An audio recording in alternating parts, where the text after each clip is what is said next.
Эй, йоу, сука! Тебе надоели запоздалые новости и фейковые раздачи? Ищешь что-то новое интересное для себя любимого, чтобы разбавить повседневные будни? Тогда у меня для тебя есть новость. Тебе нихуя не надо искать, потому что Великий все уже сделал за тебя. Мибру.фо.ру. Молниеносные новости с фронта, раздачи игр, а также их прохождение и обзоры. Ссылка в описании. Ну, ты знаешь, сука. Иди нахуй.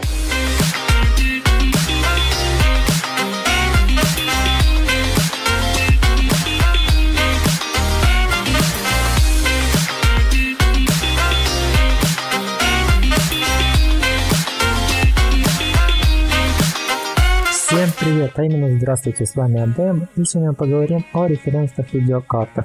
Данный в начале ролик вам понравился, надеюсь, мини-заставка такая вот, где показаны все виды референсных видеокарт, там 780, 620 референсные видеокарты, есть 1080, их очень много разных, это AMD и это NVIDIA. На данном видеоролике вы видели только от NVIDIA видеокарты референсного типа.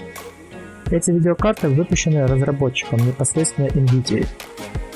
Стоит ли их покупать? Вот мы об этом и поговорим.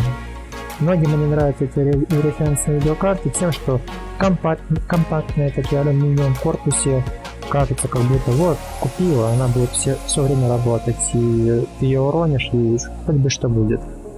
Вот, но не тут было, конечно, все хорошо, только за исключением, что эта видеокарта частота понижена, она сделана для разработчиков, то есть те же гигабайт придут, купят, они могут разогнать вашу видеокарту до нужной частоты, а Asus, по другой частоте разгоняют свои видеокарты. Вот, и меняют охлаждение. Охлаждение лучше ставят Asus или гигабайт, это вам смотреть, выбирать. Я, конечно, рекомендую гигабайт на данный момент. Asus немножко не так делает охлаждение, не добавляет алюминиевые пластинки, а они очень хорошо помогают. Они ставят какие-то там другие пластинки. Ошибаюсь, не алюминиевые, а медные. Медь. Они вообще их не ставят, они пропускают этот момент. Поэтому лучше взять, конечно, обычную видеокарту не референсного типа. На этом ролике я вам покажу это слайдами, где референсные, не референсные, они будут отмечены. Вот. Советую, конечно, взять с тремя кулерами, да, но мне интересно смотреться как потребителю, то есть у каждого пользователя есть. Ну и она лучше. Это первое охлаждение, разгон стартовый, то есть FPS выбрать будет выше, чем у референсной видеокарты. Референсная видеокарта в этом проигрывает. FPS отличается примерно в 2-3 кадра. В некоторых моментах это может повлиять. Вот, в некоторых нет. То есть играть в тот же Counter-Strike, например, вам хочется 200 FPS стабильно поддержалось, а тут попа проседает, они там до 80, и вам это не нравится, у вас монитор 200 Гц.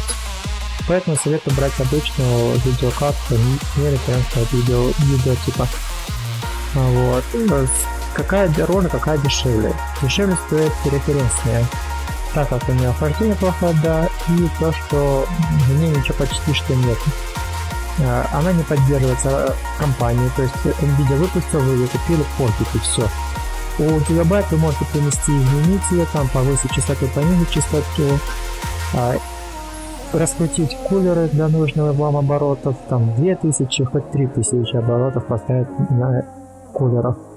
Вот. Если вам этот ролик понравился, ставьте лайк, а если нет, то дизлайк. И подписывайтесь на канал. С вами был АДМ. Всем пока, до скорых встреч.